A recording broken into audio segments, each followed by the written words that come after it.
은요 신약성경입니다. 마태복음 8장 5절에서 13절 말씀입니다. 제가 가지고 있는 성경은 신약성경 11쪽쯤에 있습니다. 11쪽쯤에 있습니다. 마태복음 8장 5절에서 13절 말씀입니다. 마태복음 8장 5절에서 13절입니다. 한 절씩 교독하겠습니다. 제가 5절 먼저 읽습니다. 예수께서 가버나움에 들어가시니 한 백부장이 나와 간구하여 이르되 주여 내 하인이 중풍병으로 집에 누워 몹시 괴로워하나이다. 이르시되 내가 가서 고쳐주리라. 백부장이 대답하여 이르되 주여 내 집에 들어오심을 나는 감당하지 못하겠사오니 다만 말씀으로만 하옵소서. 그러면 내 하인이 낫게 사옵나이다. 나도 남의 수하에 있는 사람이요 내 아래에서 군사가 있으니 이더러 가라 하면 가고 저더러 오라 하면 오고 내 정도로 이것을 하라 하면 하나이다. 예수께서 들으시고 놀랍게 여겨 따르는 자들에게 이르시되 내가 진실로 너희에게 이르노니 이스라엘 중 아무에게서도 이만한 믿음을 보지 못하였노라. 또 너희에게 이르노니 동서로부터 많은 사람이 이르러 아브라함과 이삭과 야곱과 함께 천국에 앉으려니와 그 나라의 본 자손들은 바깥 어두운 데 쫓겨나 거기서 울며 이를 갈게 되리라. 같이 읽습니다. 예수께서 백부장에게 이르시되 가라 내 내 믿음대로 될지어다 하시니 그 즉시 하인이 나으니라. 아멘. 먼저 예배에 참석한 우리 모든 광주 무등교회의 성도 여러분들에게 하나님의 놀라운 은혜와 사랑하심이 성도 여러분들과 가정과 또 사업장과 직장과 삶의 터전 위에 늘 충만하게 넘치시길 바랍니다. 신앙생활을 그런대로 아주 잘하는 성도가 교회 안에 있을 경우에 목회자들이 모이면 자기가 섬기는 그 교회의 성도들에 대하여서 자랑하는 경우가 있고 또 목회자들이 설교를 하면서 칭찬하는 경우가 있습니다. 그런데 칭찬을 이렇게 하고 나면 그 칭찬의 여파가 긍정적으로 나타나는 것이 아니라 부정적으로 나타나는 경우가 많이 있습니다. 그래서 교회에서 가끔 안타까운 일들이 생겨날 때가 있습니다. 신앙생활에 참으로 모범이 됩니다. 공적인 예배에 참석은 물론 말씀에 대한 사모함이 뛰어나고 또 기도 생활이나 봉헌 생활, 헌금 생활 같은 것들에 아주 모험적으로 합니다 라고 이렇게 칭찬을 하고 나면 그 칭찬을 받은 성도도 칭찬을 한 또 설교자도 나중에 큰 봉변을 당하는 경우가 가끔씩 종종 있다는 겁니다. 그만큼 이 시대가 심성이 많이 왜곡되어져 있고 하나님 앞에서 바른 믿음, 하나님이 인정해 주시고 또 칭찬해 주시는 그런 믿음을 가지지 않는 사람들이 많이 있다는 것입니다. 우리 인간에게는 누구에게나 다 시기심과 질투심이 다 우리 인간 본성의 그 마음의 바닥에 있습니다. 믿음이 좋은 성도를 칭찬할 때에는 충분하게 이해를 해야 됩니다. 부모님들이 어린 동생을 칭찬하게 되면 형이나 그 언니들 이렇게 위에 있는 자식들은 부모님 심정을 이해해 줘야 되는데 그것들을 제대로 믿질 못하고 부모님이 없을 때 막 동생을 쥐어박든지 뒤에서 괴롭히든지 하는 것을 여러분 보지 않습니까? 어떻게 보면 이것이 우리의 인간의 본성 가운데 죄성이 있다라고 하는 의미이기도 합니다. 여러분, 예수 믿고 구원받아서 신앙생활을 오래 한 성도는 목사의 칭찬보다는 하나님의 칭찬을 받고 있다라고 하는 자긍심을 가지고 여러분 신앙생활을 하셔야 됩니다. 그 인간의 칭찬보다도 하나님의 예수님의 칭찬이 더 훌륭하고 더 귀한 것입니다. 복된 것입니다. 그런데 처음 신앙생활을 하는 사람을 격려하기 위해서 한마디 칭찬하고 나면 그 새신자에 대하여서 배타적인 감정을 가지게 되고 막 시기와 막 질투를 하고 목사는 꼭 저 아무개 성도만 저 성도만 칭찬을 한다. 늘 그냥 좋게 얘기하고 저 성도만 보면 그냥 칭찬하고 좋아하신다 라고 하는 유치한 일들이 한국교회에 얼마든지 많이 있는 것을 보게 됩니다. 심지어는 목사가 그 새로 나온 얼마 되지 않은 새신자를 막 칭찬하고 나면 어떻게 됩니까? 그러면 기존에 있던 성도들도 그 새신자가 신앙생활을 잘 하도록, 교회에 잘 정착하고 이렇게 예수 잘 믿도록 옆에서 관심과 사랑을 가지고 도와줘야 되는데, 상처를 받고 교회를 떠나게 만드는 일들도 우리 한국교회에 얼마든지 많이 찾아볼 수가 있습니다.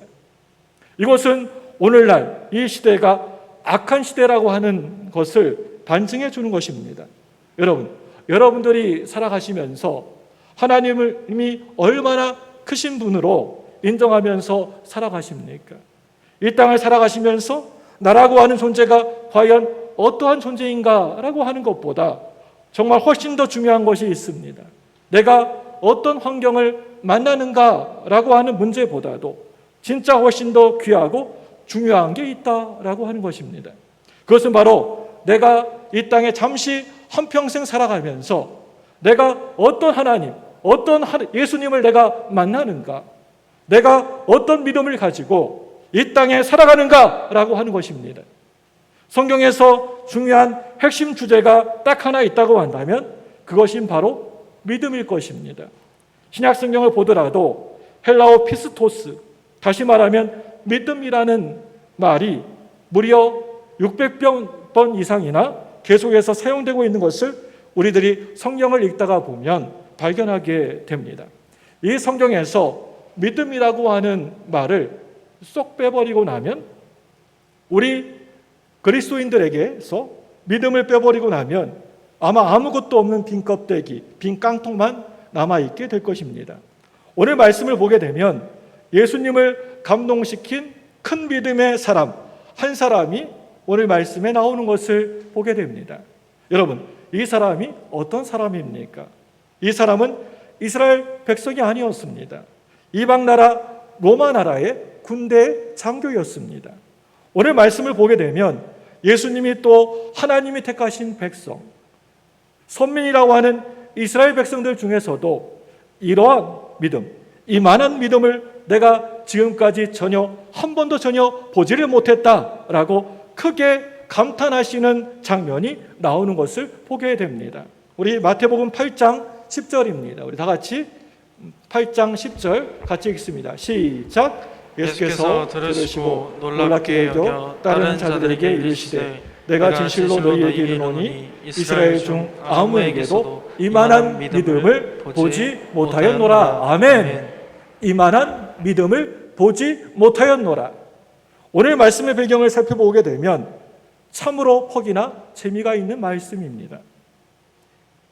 예수님께서 이 땅에 계실 때 많은 말씀을 가르치셨는데 그 가운데에서 마태복음 5장, 8장, 5장, 6장, 7장 말씀은 여러분들도 너무나 잘 알고 있는 그 유명한 산상보훈의 말씀입니다.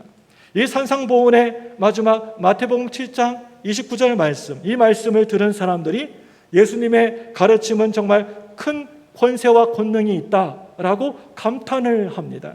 우리 마태복음 7장 29절 말씀입니다. 우리 같이 화면 보고 읽습니다. 시작. 이는 그 가르치는 것이 권위 있는 자와 같고 그들의 서기관들과 같이 아니하밀어라. 그리고 또 마태복음 8장 1절 말씀을 여러분 보시면 오늘 말씀의 문이 활짝 열려지게 됩니다. 우리 마태복음 8장 1절 말씀입니다. 우리 같이 읽습니다. 시작. 예수께서 산에서 내려오시니 수많은 무리가 따르니라. 여러분 이 말씀 보시면 예수께서 산에서 내려오시니, 우리 예수님께서 산 아래에서 내려오시고 나서 어떤 일이 벌어지게 됩니까? 마태복음 8장, 9장, 10장 말씀에 쭉 걸쳐서 한 10가지 정도 권세 있는 이적 기사들이 기록되어져 있습니다.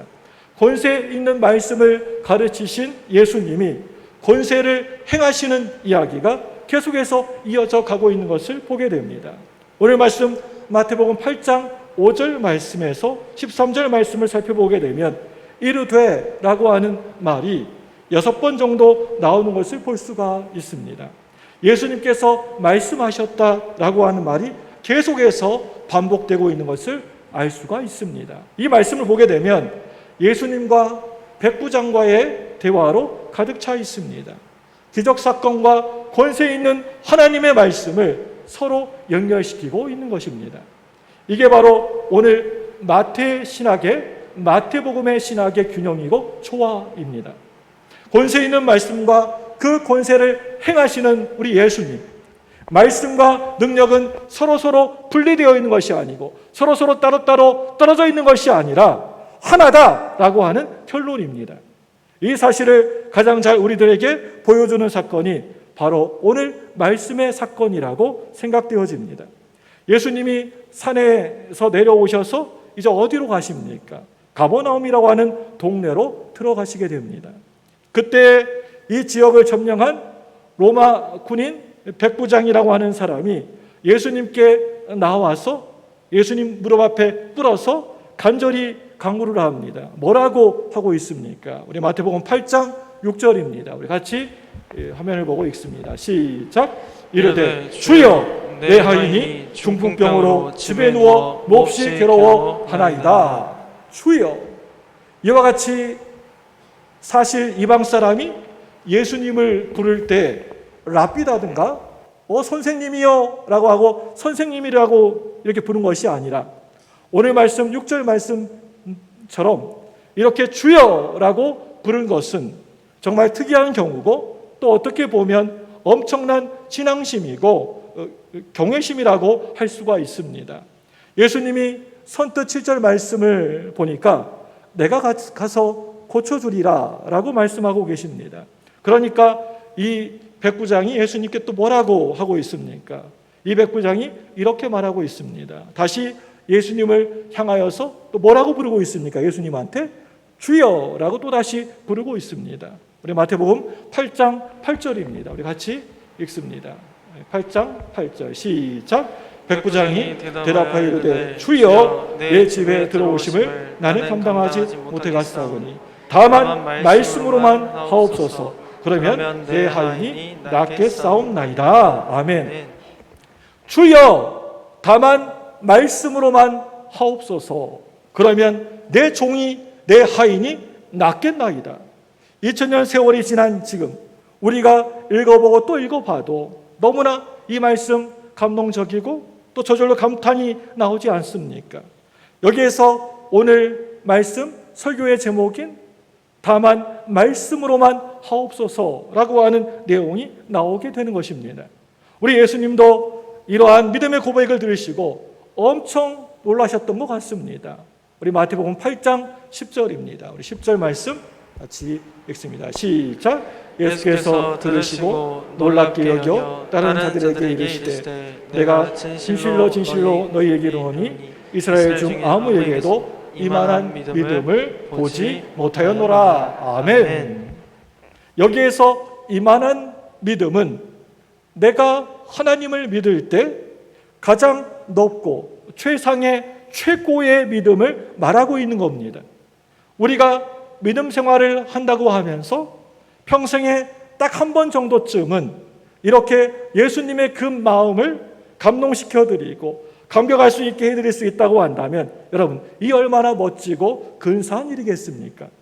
평생 동안 살면서도 단 한 번도 예수님의 그 마음을 감동시키지 못했기 때문에 하나님을 놀랍게 만들어드리지 못했기 때문에 늘 항상 문제 가운데 갇혀 살아가고 있기 때문에 늘 염려와 고민과 늘 걱정 가운데 한숨을 내쉬고 살고 있기 때문에 늘 한계에 부딪혀서 끙끙거리면서 앓으면서 한숨만 푹푹 내쉬고 가슴 치며 있기 때문에 이렇게 이런 모든 것들이 예수님이 우리에게 주신 축복의 이적을 맛보면서 우리가 살아가지 못하고 있는 것입니다. 마태복음 15장 말씀을 보게 되면 가나안 여인의 믿음을 예수님께서 바라보시고 이 여인에게 우리 예수님께서 뭐라고 얘기하십니까? 내 믿음이 크도다. 내 믿음이 크도다 라고 말씀하셨던 것을 보게 됩니다. 여기에서 네 믿음이 크도다 라고 하는 이 말은 성경 원문의 말씀을 보게 되면 그 세기와 강도가 가장 강한 것을 센 것을 말하고 있습니다. 믿음의 크기가 세고 강한 것입니다. 최고로. 오늘 말씀에서 이스라엘 중 아무에게서도 이만한 믿음을 보지 못하였노라. 여기에서 이만한 믿음은 세상 사람들이 절대 감당하지 못할 엄청난 믿음을 말하고 있는 것입니다. 이 세상 모든 것을 다 뛰어넘는 믿음을 말하고 있습니다. 우리가 평생, 우리가 80년, 90년, 100년 평생 신앙생활하면서 하나님을 시켜드리는 일, 하나님을 정말 깜짝 놀라게 만들어드리는 일은 참으로 중요한 일이라고, 귀한 일이라고 생각되어집니다. 우리가 살아가면서 사람이 아니라 우리가 하나님을 감동시킬 때, 우리가 예수님의 마음을 놀랍게 만들 때 우리의 삶이 완전히 달라지지 않겠습니까? 우리의 삶 가운데 엄청난 이적들이 우리 주변에 일어나지 않겠습니까? 이 세상을 감동시킬 수 없겠습니까? 분명히 큰 역사가 일어나게 될 것입니다. 지금까지 단 한 번도 경험하지 못하고 맛보지 못한 이적과 기사가 우리 주변에 나의 삶 가운데 일어날 줄로 믿습니다. 그렇다면 여러분, 예수님을 감동시킨 오늘 말씀의 이만한 믿음이 과연 어떤 믿음입니까?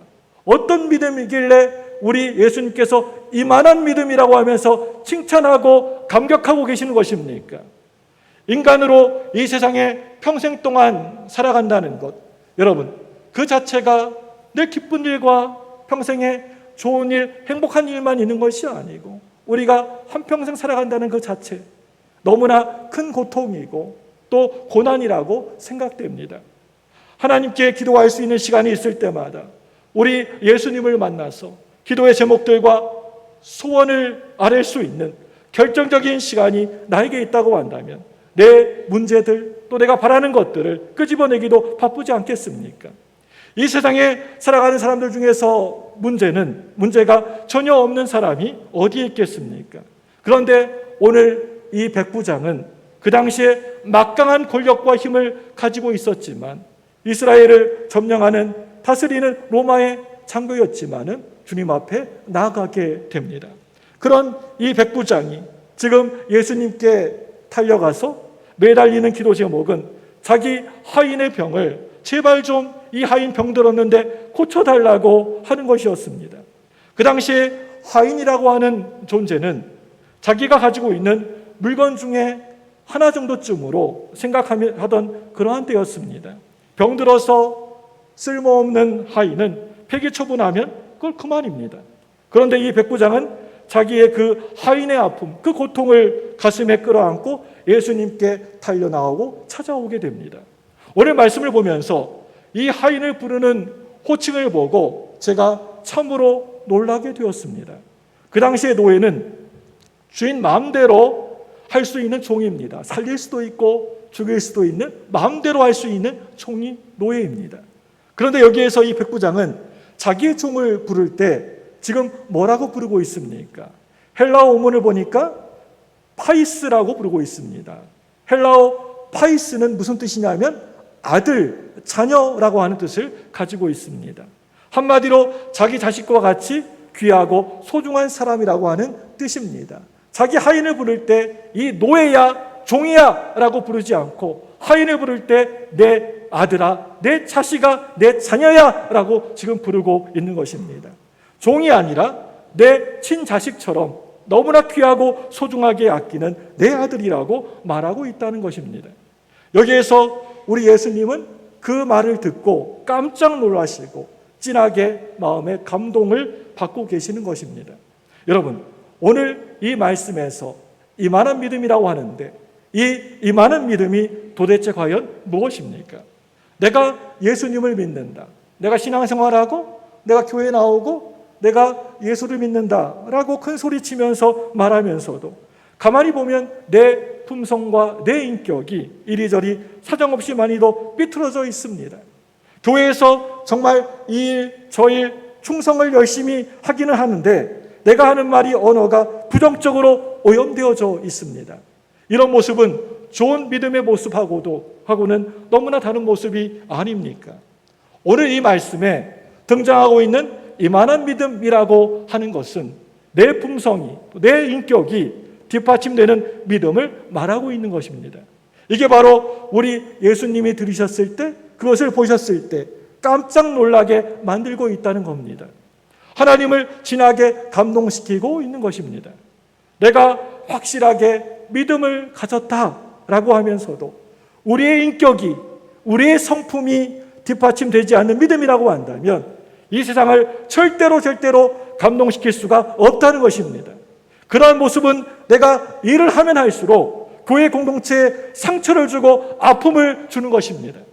제가 이 시간 여러분에게 바라기는 내 품성이, 내 인격이 뒷받침된 믿음이 이제 여러분의 믿음이 되시기를 바랍니다. 이 믿음에 하나님이 크게 감동을 하고 계시는 것입니다. 우리 예수님이 깜짝 그걸 보고 놀라고 계시는 겁니다. 그런데 그뿐만이 아닙니다. 이 백부장이 9절 말씀에 보니까 이 말씀에서 고백하고 있는 것처럼 가라 하면 가고 또 오라 하면 오는 그러한 부하들이 100여 명 정도 늘 항상 대기하고 있었던 백부장이었습니다. 그렇다면 그렇게 고생할 필요도 없이 그들 중에 한 사람을 예수님한테 보내어서 저기에 가서 예수란 분을 만나서 이 아이의 병을 고쳐달라고 부탁 좀 해보고 오너라 라고 할 수도 있었을 겁니다. 그런데 예수님에 대한 존경심과 경외감과 믿음을 표하고 있습니다. 직접 자기 발로 예수님께 찾아갑니다. 여러분이 보시기에 이 믿음은 너무나 귀하고 귀한 믿음이 아닙니까? 귀한 사람으로 대하는 사람은 이미 그 사람은 귀한 사람입니다. 또한 영웅을 영웅으로 대하는 사람은 이미 그 사람은 영웅입니다. 예수님께 직접 나와서 다른 말은 전혀 하지 않고 주여라고 하면서 간절히 예수님의 이름을 간절히 부르면서 내 종의 병을 제발 고쳐달라고 애원하고 있는 그 모습을 오늘 말씀 가운데 자세히 여러분 유심히 살펴보시기를 바랍니다. 그 믿음과 그 겸손, 그 경외감을 보시고 예수님은 너무나 놀랍다라고 하고 계시는 것입니다. 그 당시에 막강한 힘과 권력을 가지고 있었던 로마 장교가 한낱 선생이라고 하는 사람을 직접 찾아가는 그 믿음을 보시고 내가 지금까지 숱하게 여러 사람을 많이 봤지만은 이만한 믿음을 어디에서 보겠느냐? 전혀 본 적이 없다라고 하시면서 우리 예수님이 너무나 감동하시고 이 백부장의 믿음을 엄청 칭찬하고 계시는 것입니다. 정말 너무나 겸손한 믿음. 그렇다면 이 시간 저와 여러분의 모습은 어떠십니까? 신앙생활하다가 은혜 조금 받으면 우리는 어떻게 합니까? 어떤 모습으로 살아갑니까? 콧대가 하늘 높은 줄도 모르고 한없이 끝없이 높아지지 않습니까? 내가 하고 있는 일이 좀 잘 되면 어떻습니까? 여러분 어떻게 행동합니까? 어깨가 자동적으로 올라가서 막 으쓱거려집니다. 남들보다 한 걸음 더 조금 먼저 올라가게 되면 사람들을 막 무시해버립니다. 여러분 이런 하찮은 믿음 말고 높아지면 내가 높아질수록 내가 높이 올라가서 높은 이 자리에 앉으면 앉을수록 더욱더 겸손한 믿음, 신앙에 대한 경외감을 가질 수 있는 믿음, 이 믿음이 예수님을 놀랍게 만들고 감동시켰던 것입니다. 한껏 감동하신 예수님이 7절 말씀에 보시면 내가 가서 고쳐주리라 라고 말씀하십니다. 이때 이 백부장의 태도를, 모습을 한번 보시기 바랍니다. 8절 말씀입니다. 우리 8절 다시 한번 읽습니다. 8절 시작. 백부장이 대답하여 이르되 주여 내 집에 들어오심을 나는 감당하지 못하겠사오니 다만 말씀으로만 하옵소서. 그러면 내 하인이 낫겠사옵나이다. 아멘. 바로 이런 모습이 그 당시에 막강한 권력 힘을 가지고 있었던 로마 백부장이 이름도 없는 한 무명의 선생을 대하는 모습이었습니다. 예수님을 병 잘 고치는 의사 정도로 믿었다고 한다면 당연히 우리 집에 얼른 와주십사 하고 왕진을 요청했을 것입니다. 예수님을 그 당시에 능력 있는 종교 지도자로 알고 있었다고 한다면 어서 오세요 라고 했을 겁니다. 그런데 오늘 이 백부장은 어떻습니까? 우리 예수님을 주님, 주여, 주여 하나님의 아들로 확실히 믿고 있습니다. 주여 한 번만 그렇게 부른 것이 아니었습니다.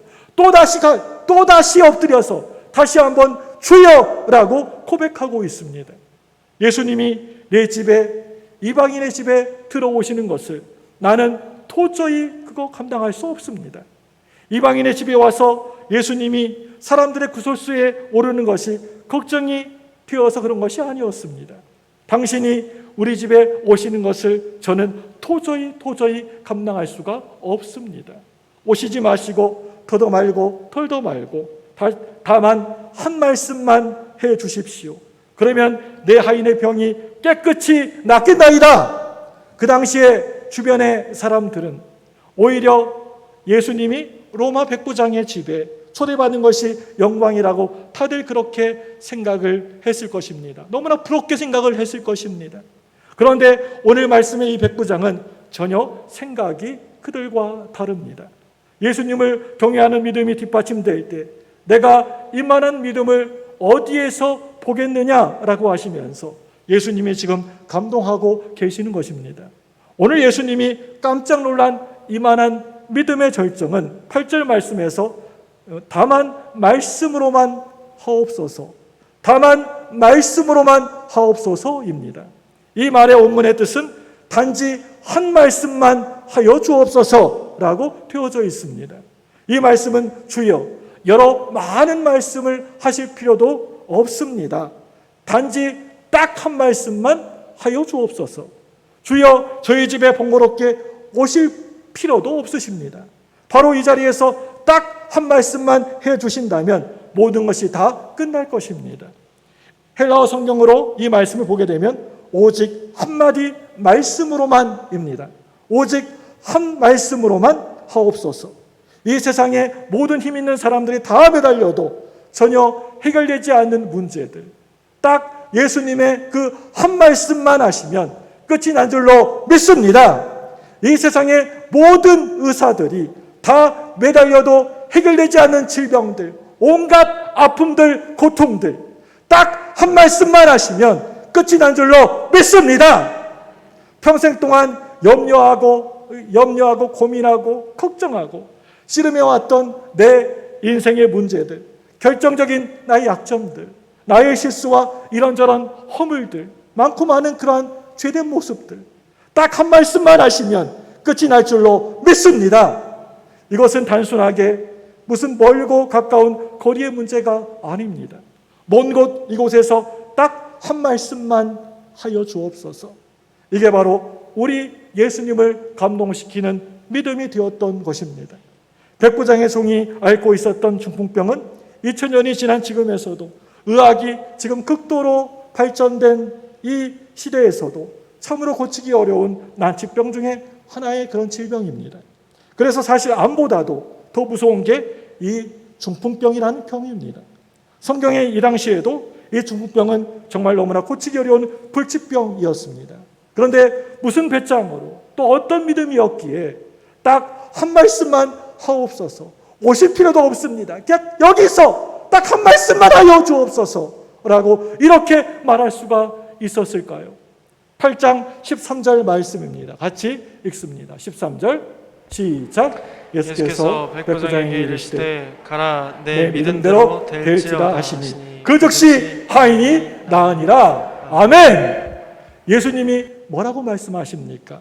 그래 그 믿음이면 되었다. 가라, 내 믿은 대로 될지어다 라고 말씀하고 계십니다. 이것이 바로 오늘 성경 말씀의 결론입니다. 죽을 병에 걸린 하인이 예수님께로 달려와서 기도한 것이 아니었습니다.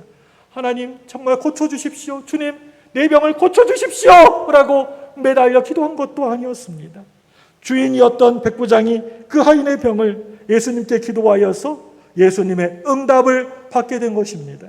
여러분, 이만한 믿음이면 이런 일도 가능하다. 이 얼마나 우리의 가슴을 따뜻하게 뜨겁게 만드는 이야기입니까? 주변 사람들 중에 큰 믿음을 가졌다는 분은 분명히 아는데 감동이 안 될 때가 얼마나 많이들 있습니까? 그런데 오늘 이 이야기는 이 얼마나 우리의 영혼을 훈훈하게 만드는 사건입니까? 여러분 기억하시기 바랍니다. 하나님 말씀, 딱 한마디의 말씀으로 이 세상 온 우주 만물, 천지 만물이 창조되어졌습니다. 하나님 말씀 딱 한마디의 말씀으로 이 우주는 끝이 나는 것입니다. 이 세상의 그 어떤 문제들도 하나님이 딱 한마디의 말씀만 하시면 모든 문제가 제 길을 찾아가고 해결될 줄로 믿습니다. 오래전에 우리 한국교회 안에 아주 큰 신학적인 논쟁이 하나 있었습니다. 그게 뭐냐면 자유주의 신학 진영에 있었던 몇몇 교수들과 학생들이 모세와 이스라엘 백성들이 출애굽할 때 홍해를 건너간 것이 아니라 갈대밭을 지나갔다고 가르친 것입니다. 그래서 이 문제 때문에 신학교에서 꽤나 아주 상당한 논쟁들이 있었습니다. 논란들이 많았습니다. 홍해라고 하는 말이 히브리어로 얌이라고 하는 말인데 이 말을 번역하면 홍해라고 하는 말도 되긴 되지만 좀 다르게 해석을 하게 되면 이 얌이라고 하는 말이 갈대바다라는 뜻도 있고 또 갈대밭이라고 하는 뜻도 있습니다. 그래서 이들이 말하기를 이스라엘 백성들이 이제 애굽에서 나와 출애굽을 할 때 홍해를 건너갔다라고 하는 이야기는 그건 말 같지도 않은 소리다. 그런 소리 하지 말고 갈대밭을 지나갔다라고 믿으라고 하는 겁니다. 그런데 저는 그 논쟁을 가만히 들어보면서 그때 저는 한 가지의 결단을 하게 되었습니다. 신학은 신학뿐이다. 신학일 뿐이다. 이 신학이 성경은 절대 아니다. 해석은 해석일 뿐이다. 이 해석이 그렇다고 하나님의 말씀은 절대 아니다. 나는 성경에 기록된 대로 그대로 믿는다. 1.1핵이라도 나는 다 믿는다. 나는 성경에 기록된 대로 그대로 가르친다. 성경에 기록된 대로 그대로 산다. 나는 나의 목회가 다 끝날 때까지 성경에 기록된 대로 그대로 가르치고 목회할 것이다. 이것이 바로 제가 내린 결론이었고 결단이었습니다. 이 결단 한마디로 제 목회는 끝났습니다. 나는 다른 것 바라보지 않고 평생 오직 이 하나님의 말씀만을, 이 말씀에만 목숨을 걸고 살겠다라고 하는 것입니다. 나는 다른 사람이 이런 말 저런 말 아무리 뭐라고 해도 오직 말씀대로 믿는다. 말씀대로 따라 산다. 내 생각, 내 경험, 내 신학에 맞느냐 맞지 않느냐 그것이 나에게 중요한 것이 아니라 하나님 말씀에 뭐라고 기록되어져 있느냐 나는 다른 것 믿지 아니하고 오직 이것만 믿겠다. 이것이 바로 저의 변하지 않는 믿음이고 목회 철학인 것입니다. 제가 이 장면을 한번 상상해 봤습니다. 이 출애굽하는 홍해를 건너는 장면을 한번 생각해 봤습니다. 이스라엘 백성들이 홍해를 바로 앞에다가 두고 있는데 뒤에서 애국 군대들이 막 뒤쫓아 오고 있습니다. 앞은 넘실거리는 홍해고 뒤에서는 애국 군대의 병거가 쫓아오고 있습니다. 모세가 하나님 응답을 받고 지팡이로 그 홍해를 가리키니까 홍해가 쫙 하고 가운데가 갈라지더니 길이 났습니다. 믿음으로 바다에 발을 내딛고 건너가는 것입니다. 뒤에서 따라왔던 애국 군대가 보니까 바다 한가운데 길이 나 있습니다. 그래서 얼씨구나 좋다 하고 말을 타고 바다에 들어섰습니다. 그런데 한가운데쯤 왔을까요?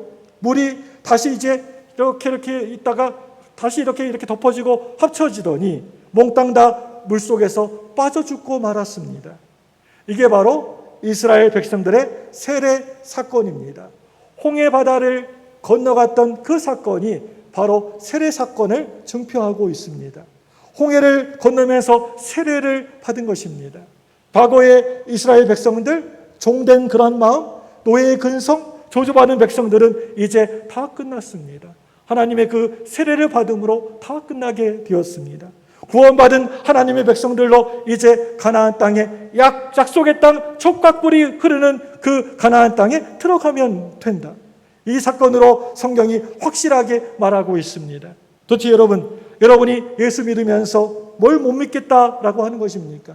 나는 도저히 이거 믿을 수가 없어. 난 도저히 이게 믿음이 생기지가 않아. 왜 그렇게 얘기를 하십니까? 도대체 여러분들이 신앙생활하면서 뭐가 잘못되었다고 그렇게 얘기하는 것입니까? 주여 다만 말씀으로만 하옵소서. 그러면 내 하인이 깨끗이 낫겠사옵나이다. 우리 예수님이 여러 많은 말씀도 아니시고 딱 한 말씀만 이 시간 나에게 오셔서 하시면 나에게 있는 모든 걱정, 염려, 나에게 있는 모든 문제들은 다 해결될 줄로 저는 확실히 믿습니다. 안 되는 일들이 되게 되어 있습니다. 변화가 일어나게 되어 있습니다.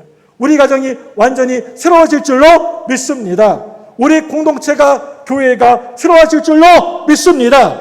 이 시대와 역사가 새롭게 달라지게 될 줄로 믿습니다. 예수님, 오늘 나에게 다른 말씀, 많은 말씀도 필요 없습니다. 오직 한 말씀만 나에게 하여 주옵소서.